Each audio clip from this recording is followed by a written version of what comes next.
Welcome to the Grace and Grit podcast, made for women who want their healthiest years to be ahead of them, not behind them. Join your host, Courtney Townley, right now as she breaks down the fairy tale health story you have been chasing all of your life into sensible action steps and lasting change.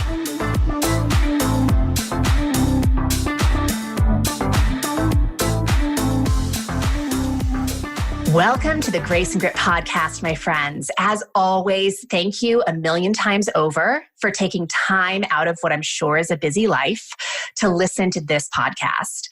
I deeply value your listenership, and I really hope you get a lot out of today's episode.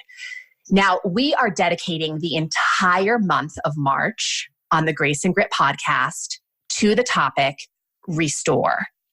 Because in my opinion, our cultural obsession with hustle has landed many, many women in a world of hurt when it comes to their health. And I generally feel that women just aren't all that great at granting themselves permission to restore. Now, I'm tackling this topic from a lot of different angles this month. In week 1, I talked about why restoration is such a powerful component to our physiological and psychological health. And I also introduced a lot of reasons why I think women struggle to give themselves adequate amounts of it and what we can do to counter those challenges. And then last week, I had my dear friend, Joanna Meneses, who is the founder of Liquid Roots, come to the show to talk about the incredible restoration experience that I shared with her in Portugal last summer. And today, I could not be more excited to have my friend and colleague, Michelle Rycroft, back on the show to talk about the fact that restoration often looks like having to make some really difficult decisions. Now, Michelle has dedicated her life to helping women restore their health. And she does that as a trainer and a health coach.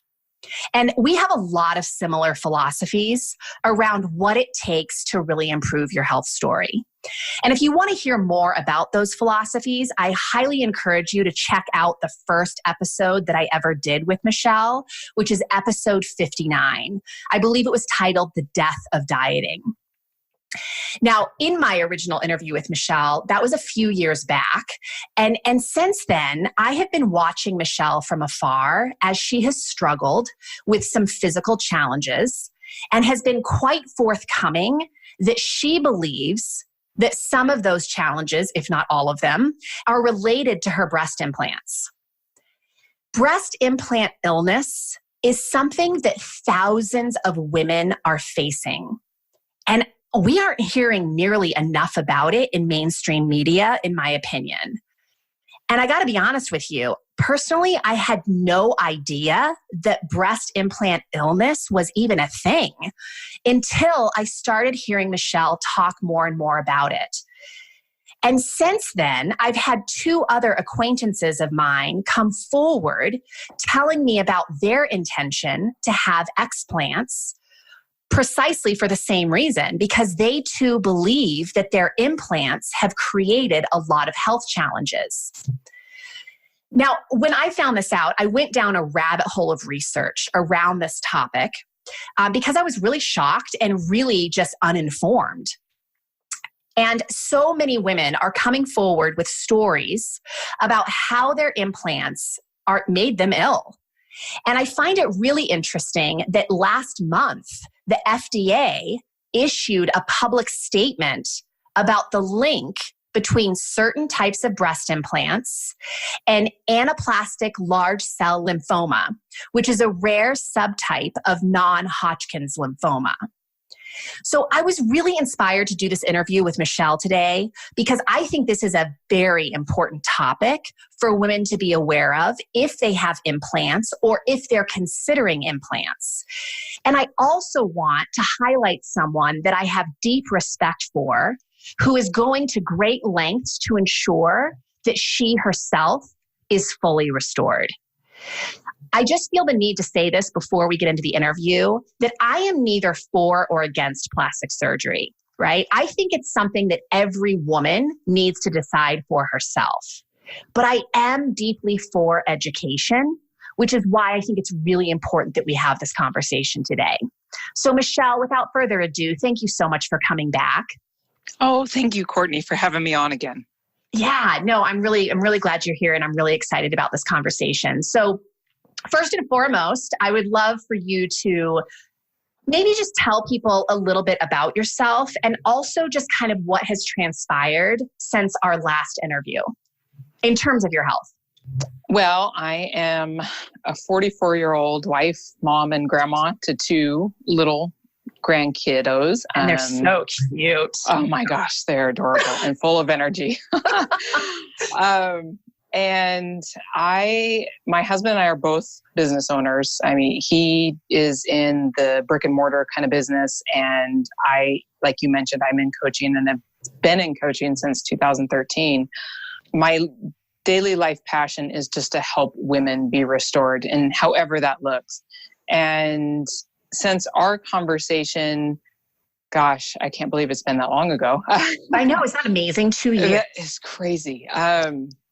I started having some health issues back in, it was pre-summer 2017. So it was about probably May 2017. I was really struggling with energy and fatigue and having zero motivation to work out, which was unlike me because I love to work out.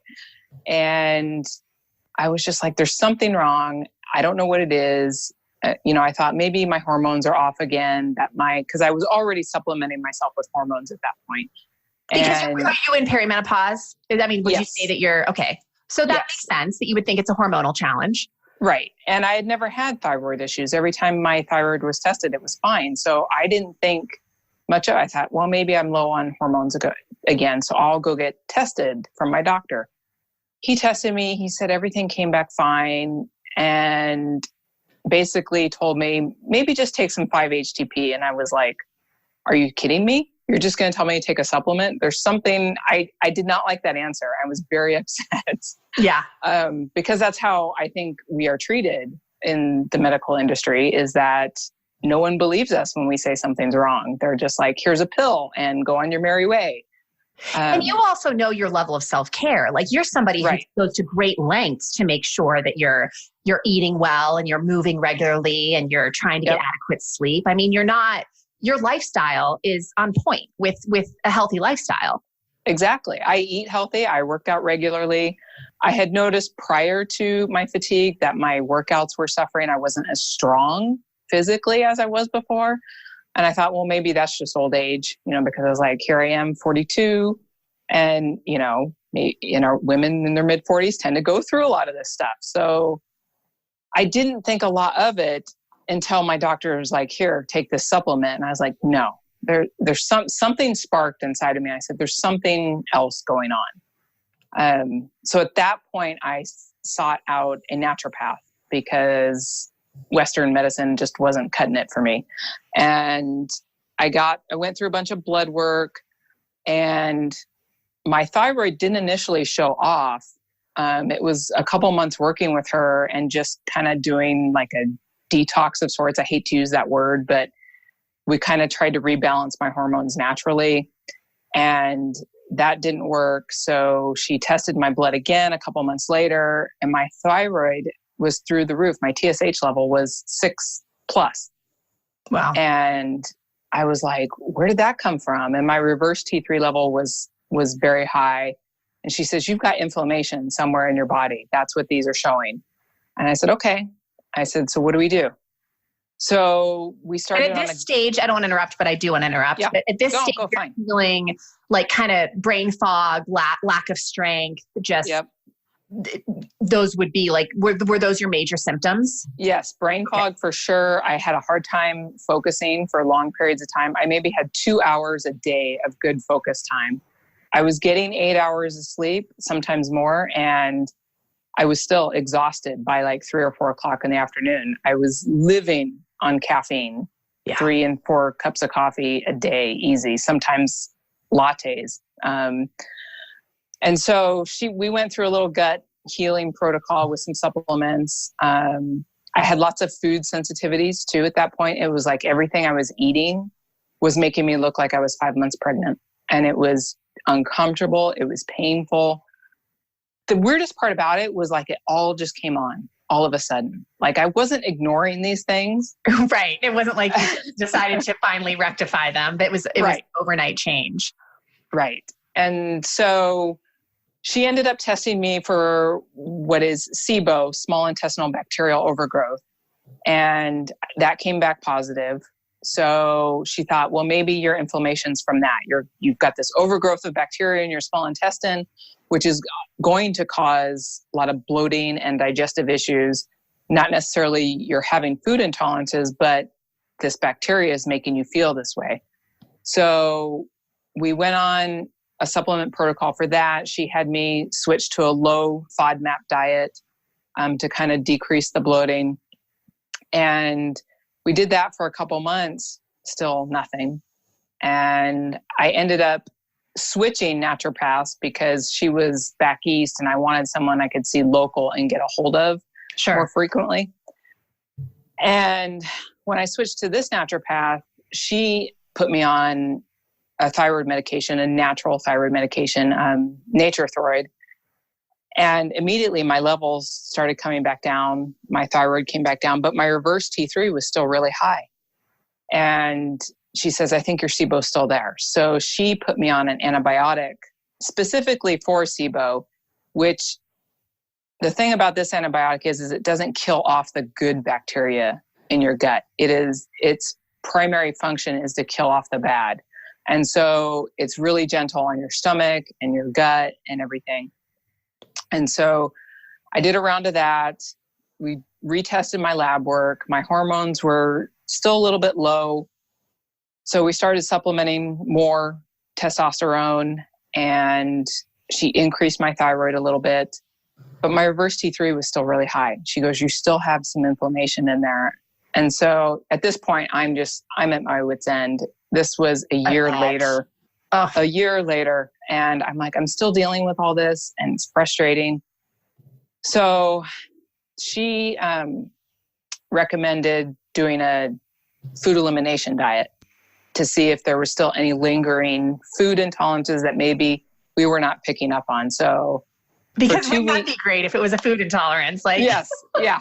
It'd be so much easier. Okay. I'm like, at least she's trying to hit all these angles, and that I could appreciate. She started with the most obvious, right? Right. And the easiest, although of course, a food elimination meant coffee and chocolate and all things wonderful, which meant, no gelato. Yeah, the FODMAP diet is definitely not a fun thing. No, it's not. So, and she took it to the extreme. And I actually lost weight for the first time in like a year after doing that for 2 weeks. Yeah.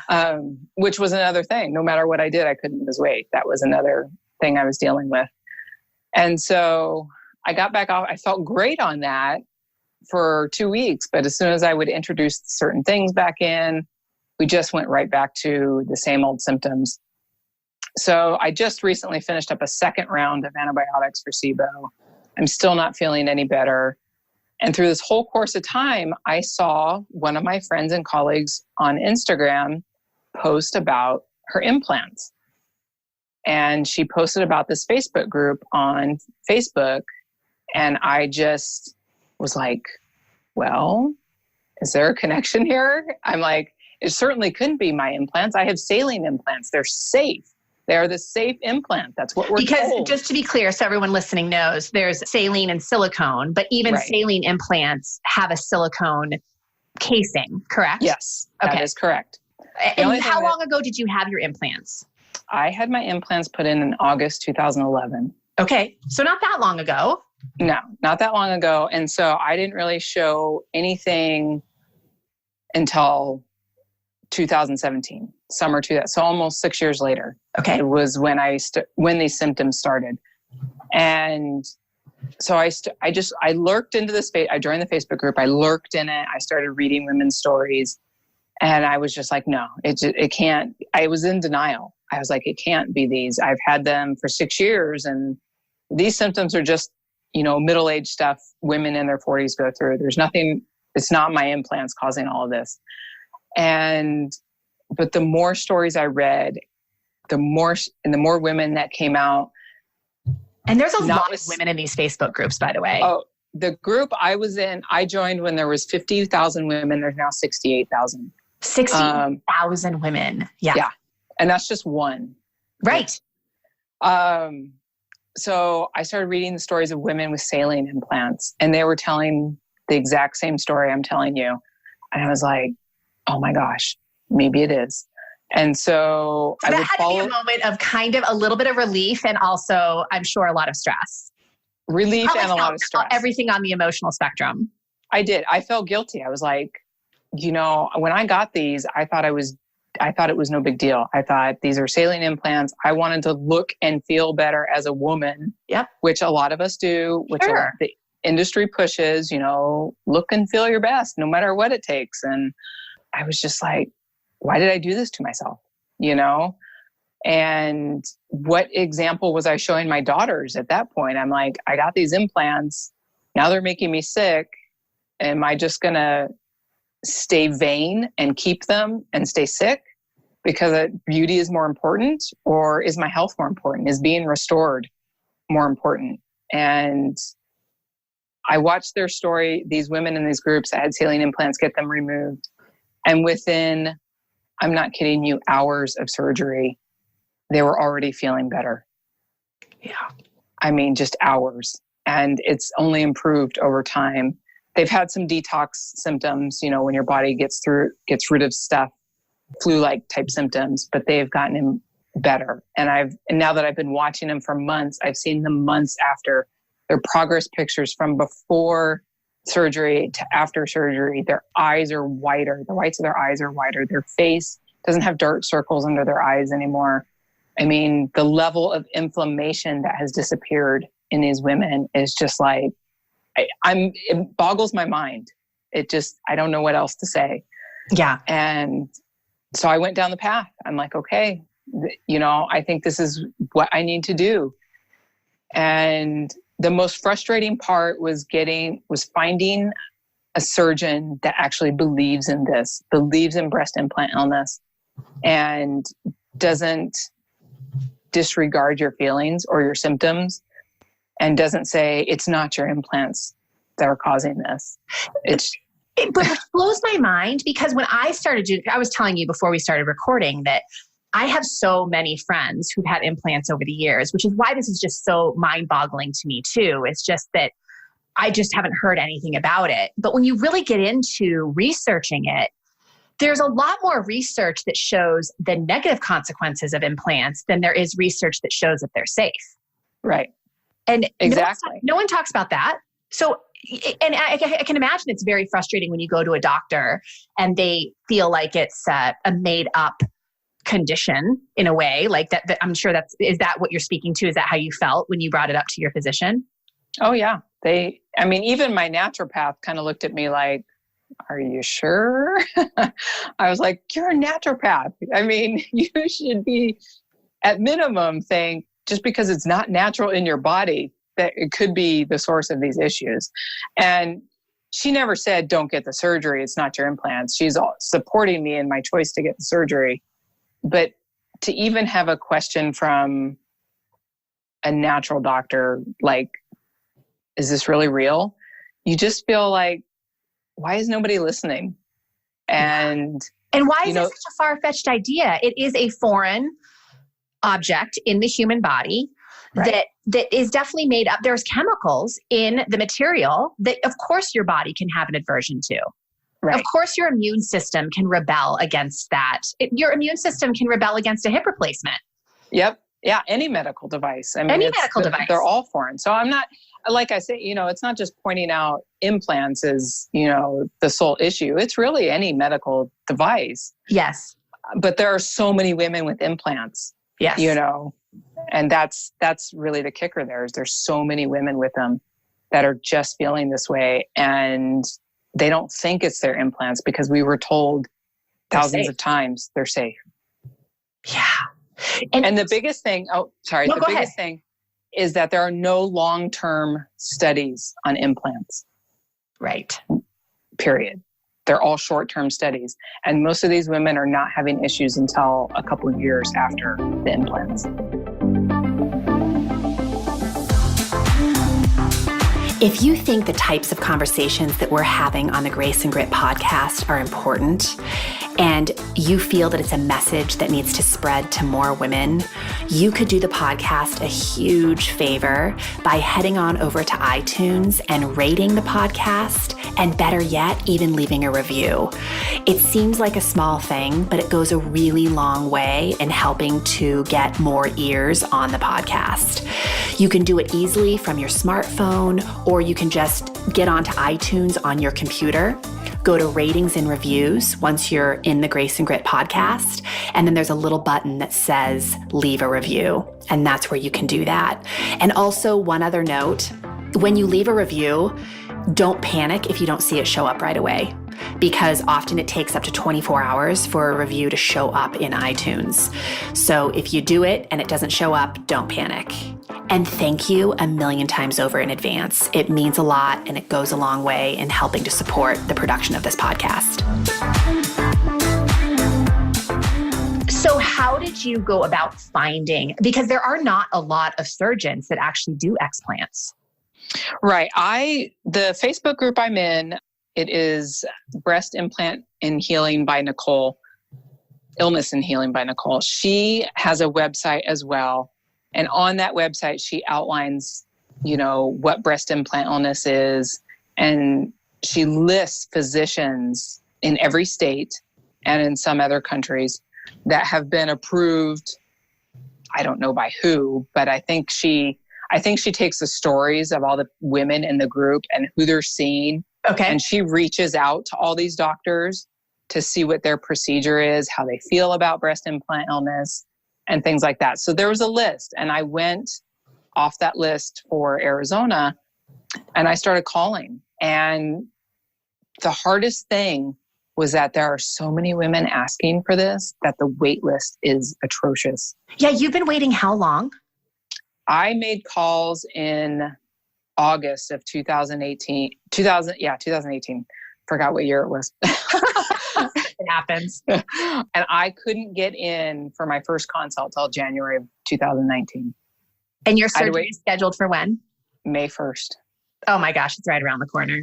I got to have you come back for an update so you can tell us how you feel, maybe later in the summer or something. Yes. So what did this surgeon that you're going to have your explants with, what did she tell you about breast implant illness? Well, the one thing she told me is that she is seeing more and more cases of it. She actually removed her own implants. And so that to me was like a big aha moment. I'm like, if my plastic surgeon removed her own implants, that tells me something.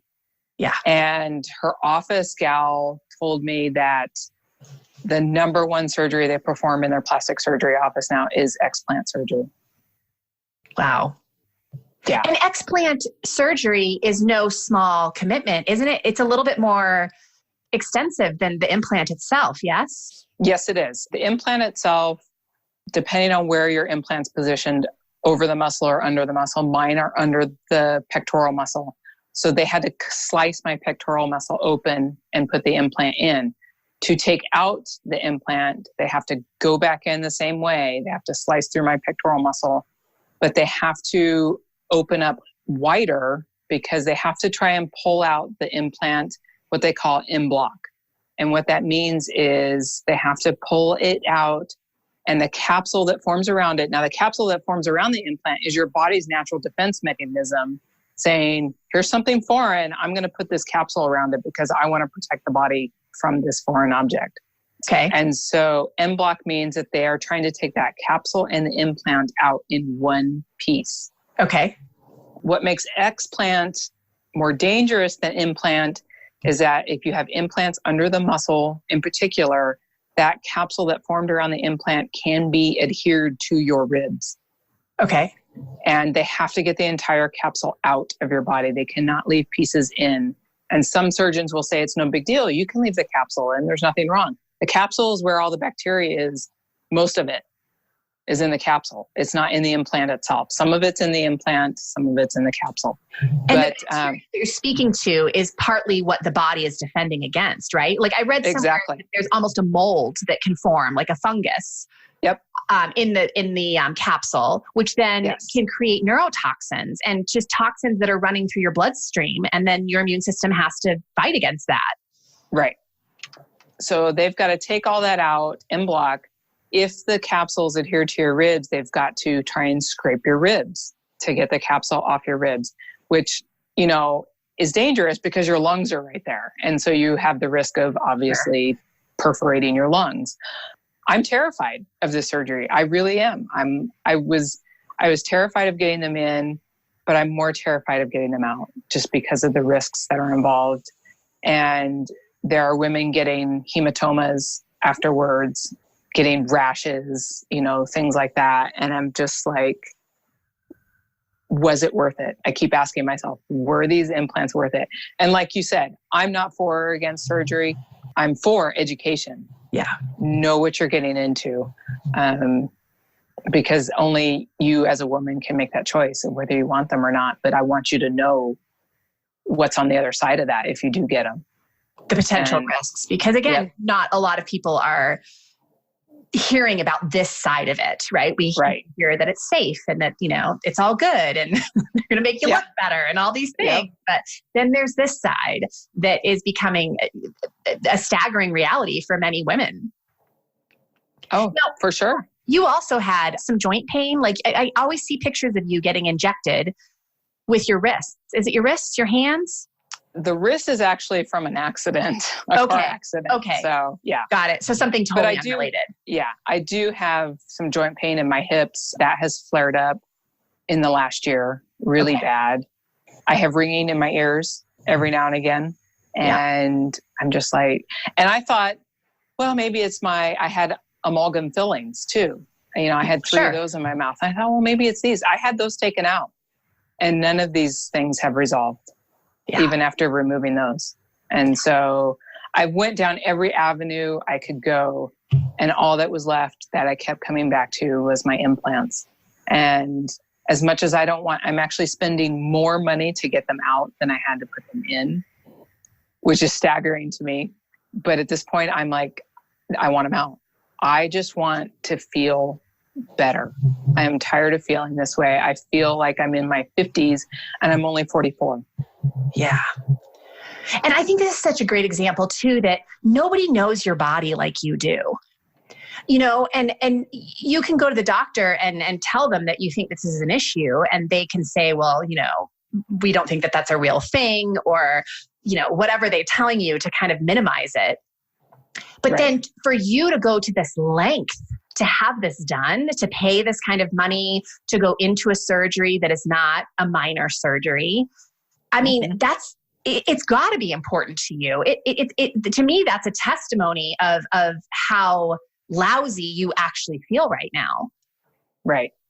It is. I can't, every day I wake up and I'm just like, I wish if I could take these out now, I would. I mean, that's how desperate I am to get them out because it's affecting my marriage. It's affecting, you know, how I'm a mom to my kids. It's affected my coaching business. I've had to reduce the amount of clients I could see because I'm just so tired all the time. That is probably the biggest thing is I am just so tired all the time.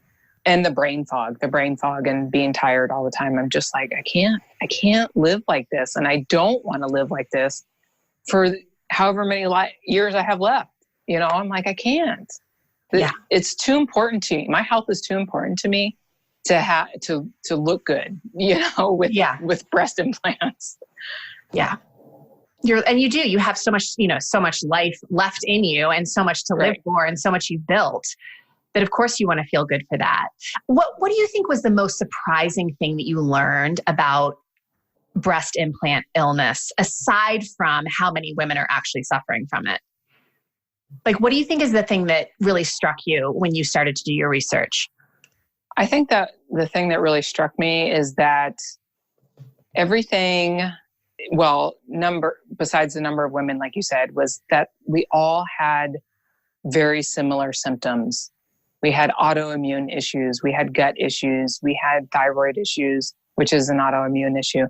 We were tired.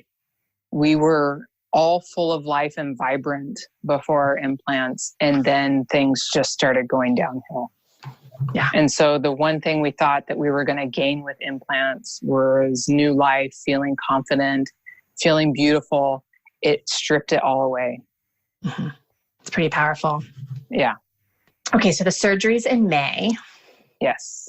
And what is the recovery look like? Like what do they say in terms of how long it takes you to recover? And I am down for at least a week.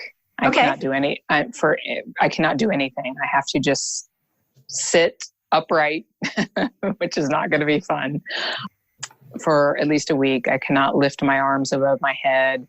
I will have to have drains to drain out any excess fluids. So is that just for a week too, the drains? Hopefully. Okay. Those I'm not looking forward to at all because I didn't have them with implants and sure. so on. But that's to help avoid, getting a hematoma, which I'm totally fine with.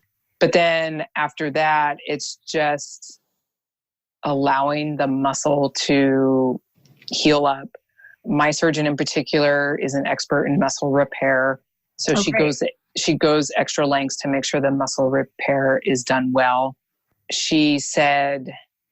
Thankfully, she said, you don't really need to lift because that's a lot of things a lot of women are concerned about after taking implants out. But she said, I'm going to be down.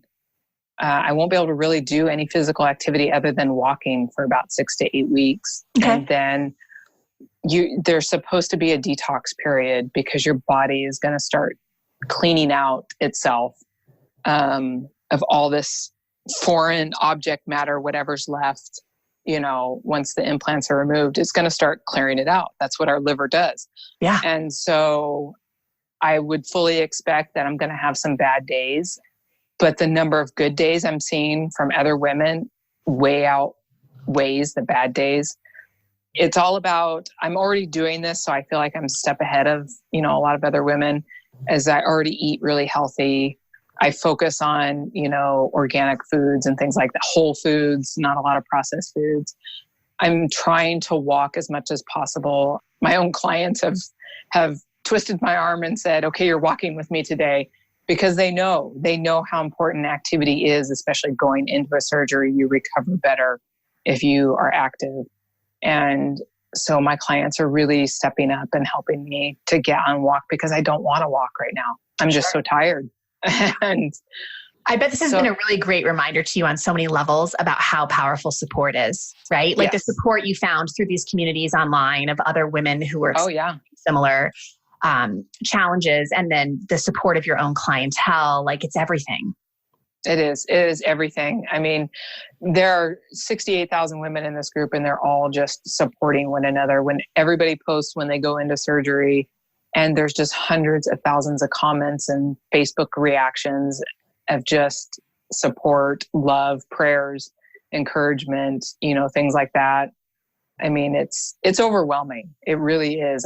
Every time I go into that Facebook group, I am in tears at the sheer amount of support I see. And that's why I post about it on my own personal page. I'm like, ladies, you've got to at least look into this if you are having health issues, and you're not alone. That's the biggest thing, is you're not alone. Yeah. And I have to believe, like, first of all, like I've told you before, like I don't have implants, but I have so many friends and family in my life who have had them. And I just feel like for women in general, this is just something that we need to be talking about, like kind of like birth control, right? A lot of women were sold on birth control, that it's healthy, there's no side effects. Well, a lot of women proved that to be false. Oh yeah. Because women have really reaped a lot of, consequences from being on something like the pill. And I'm not saying that it doesn't work for some people, but it doesn't work for a lot of people. And I just have to say that I think it is such an act of courage, what you are doing, the fact that you are posting and you're being very vocal and transparent about this experience, because it's something that I can imagine, like a woman could easily bottle up as a shame thing, right? That they have to go it alone because they don't want to talk about it because it's a very private thing. And yet we never normalize things when we do that. Right. And so I have to believe, I know, like probably for you right now, it doesn't really feel like there is a silver lining, but I have to believe, just knowing you as a person and the field of work that you're in, and just being the type of person you are, that you are going to be able to provide so much support and valuable information to women on the other side of this. Exactly. And that's my goal, is because I'm a fairly private person, and to talk about your boobs with, thousands of people that follow you on Facebook. Yeah. It's like, do I really want to talk about this? But I can't keep that hidden. That's what these implant manufacturers and surgeons want you to do, is to keep it hidden. And healing only comes from bringing things to the light. And for me, that's what you got to do. And I don't care if I get embarrassed about it. And the more I talk about it, the more I see Facebook friends of mine all of a sudden posting that I did not know they had implants. And they've started posting about it, that they're getting consults scheduled and that they're going to get theirs taken out. And they're wondering, is this causing all my health issues? I'm like, yes, that's what this is about. If I only helped one person go and get a consult and an explant, then it was worth it. It was worth whatever embarrassment I felt, or whether somebody unfriended me on Facebook, because they couldn't handle me talking about boobs. I'm like, this is real life. This is what women deal with. And it's like, we can't just suffer in silence. Well, and we've also built a culture that normalizes breast implants. Right. So we need to normalize a culture that talks about the cons of breast implants. Exactly. Right? Like if we're really going to take care of ourselves and take care of each other, I think it's a very necessary conversation. It is. And there are some women with implants that turn it around and say, you're against other women that are experiencing things like I am, and saying, it's not your implants. You're just making this up. I have implants and I feel just fine. And I had implants for 6 years and felt just fine. And then all of a sudden, it's like, and there are going to be outliers. There always are. That's science. There are going to be the outliers on the graph that never experience a darn thing with their implants. And that's okay. Yeah, but sure. Don't discount those that are truly suffering and getting them out and then feeling 100% better. Yeah. Yeah. I watched an interview. I think it's Nicole. What is her last name? Deruda. I saw an interview with her. I think she was on the Today Show. And she just said at the end of the interview, which I thought was so powerful, who are you going to believe? Like manufacturers that are selling you something, or the thousands of women that are coming forward saying that this is a very real thing for them. Right. And I just thought that's pretty powerful, kind of hard to deny. Well, right. And the manufacturers have been protected. They can't be sued. Yeah. So what does that tell you right there? Yeah. Yeah. It's been a journey, and I am literally counting the days until May 1st. So. Yeah. Well, like I said, I would love to have you back towards the end of the summer so we can just kind of talk about how you're feeling and how it went, because I'm sure a lot of people will be curious. And I would love to just be able to give more information, right, for the experience of surgery and the recovery and how you feel differently on the other side. But in the meantime, because I know there's probably a lot of listeners today who are probably curious about where they can get solid information to deepen their own research on this topic, can you direct people to some spaces and places for that? On the website that I went to, that I found the best information, was healingbreastimplant.illness.com. Okay. And then on Facebook, they have a group. It's called Breast Implant Illness and Healing by Nicole.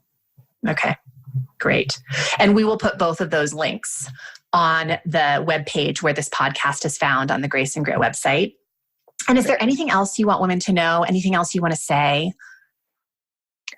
I would just say, if you are feeling any of the things that I felt, and you have unanswered questions about your health, that you've seen thousands of doctors and had thousands of tests done, and you're not getting better, and you have implants, then start researching. Yeah. Don't just wait. Don't suffer in silence. Start researching. And it's going to be hard. I mean, I've seen women that have had marriages break up or relationships break up because their spouse or loved one was like all for their boobs and couldn't fathom. That says a lot about the relationship, yeah, right? That says a lot about the relationship. But regardless of that, you are worth more than that. You are worth more than implants. You are worth more than a man who can't love you for who you are without implants. Just start digging and don't give up. Don't give up. Yeah. Yeah. And I'm, like I said, I'm so proud of you, and I'm really inspired by you because I know it's been a rough couple of years. And I always have to believe that there is a silver lining somewhere. There is a golden nugget that's going to come out of this. And I really do think that, again, knowing you, it's just going to be you helping a lot of people to kind of have their, find their own courage to be their own advocate and to help restore themselves, whatever that looks like. I mean, we're talking about breast implant illness today, but there are a lot of difficult decisions around restoration that, obviously have nothing to do with breast implants. But I do feel like often when I'm talking with my own clients, you can so often see where the greatest struggle is with their health. And it usually has nothing to do with diet and exercise. Exactly. It's the marriage that's falling apart. It's the job they've hated for 20 years. It's the fact that they've never really followed their passions or pursuits. But it's a lot easier to just focus on diet and exercise than it is to look at that stuff. Right. It's easier to focus on what's right in front of you than it is the big picture. Definitely. And to listen to your own body's wisdom, right? I mean, I think we don't really encourage to do that. We don't encourage women, at least our diet culture doesn't encourage women to do that. It's always that, no, listen to this. The answers are outside of you. Follow this list of instructions. Disconnect from your body. You're right. But really, I mean, if you pay attention, you have intuition, and your body is talking to you all the time. Exactly. It's whether you're listening or not. Yeah, exactly. So will you tell people where they can also find out maybe a little bit more about you, or even if you're open to it, if a woman has a question for you specifically on this topic, if they could get in touch with you? They can go to my website directly, michellerycroft.com, or they can certainly email me at info@rippedbyrycroft.com. Okay. And they can send me any questions there if they want more information on my story or, the health issues I've been dealing with. Okay, fantastic. I hugely appreciate you doing this with me today, my friend. No, it's my great honor that you invited me to do this. Oh, really? I just think it's so important. And I think you're such a good person to have this conversation with. And I just think it's good that we did this. I'm glad that we have a conversation like this to put out there. So I'm going to be thinking about you and this surgery, and I can't wait to kind of hear on the other side how you're doing. And I just wish you the best of luck. Oh, thank you so much, Courtney.